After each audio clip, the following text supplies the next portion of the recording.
एक एक देश जसं तुम्ही म्हणताय की एवढे देश झाले, आता पहिली 10-12 वर्ष तुम्ही भारतामध्ये फिरलाय, तेव्हा तिकडे फिरत असताना तुमची कशी बकेट लिस्ट तयार झाली की पुढे जाऊन आपल्याला काय काय बघायचं आहे? हां, तर त्यावेळेस आम्ही असं विचार केला होता, म्हणजे मिसेसनी आणि मी मिळून ठरलं होतं. लिस्ट खूप मोठी होती. अच्छा. आता ती कमी झाली आहे, पण त्यावेळेस खूप मोठी होती आणि असं विचार करायचं की आपल्याला काय करता येईल.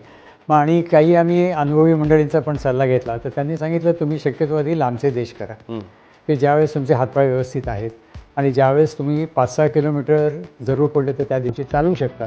असं करत असेल तर तुम्ही ते देश आधी कव्हर करा. म्हणून आम्ही लांबचे देश आधी कव्हर केले आणि मग जवळचे देश सुरुवात करा. अर्थात पहिलं श्रीगणेशला सगळे करतात तसं सिंगापूर, थायलंडपासून सुरुवात केली होती. मग युरोप केला सगळा. तर युरोपमध्ये 15-16 दिवसाची ट्रिप होती. त्याच्यातही चालायला लागायचं.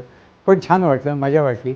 सगळे सहप्रवासी आपल्या एकाच विचाराचे असतात हे लक्षात आलं आणि मग तिथपासून प्रवास सुरू झाला आणि मग हळूहळू त्या कधी सहप्रवासी सांगायचे, कधी आपण नेटवरनं हळूहळू वाचायला लागलो की हे देश चांगले आहेत, तिथे ह्या गोष्टी चांगल्या आहेत. मग त्या गोष्टी आपण प्लॅन करून जायला सुरुवात केली. सो सर्वांनी आपल्यासमोर एक बकेट लिस्ट ठेवली, एक बनवली असेल, तर म्हणजे आपल्याला कुठच्या देशाला जायचं याचं प्लॅनिंग करणं सोपं होतं. सोपं पण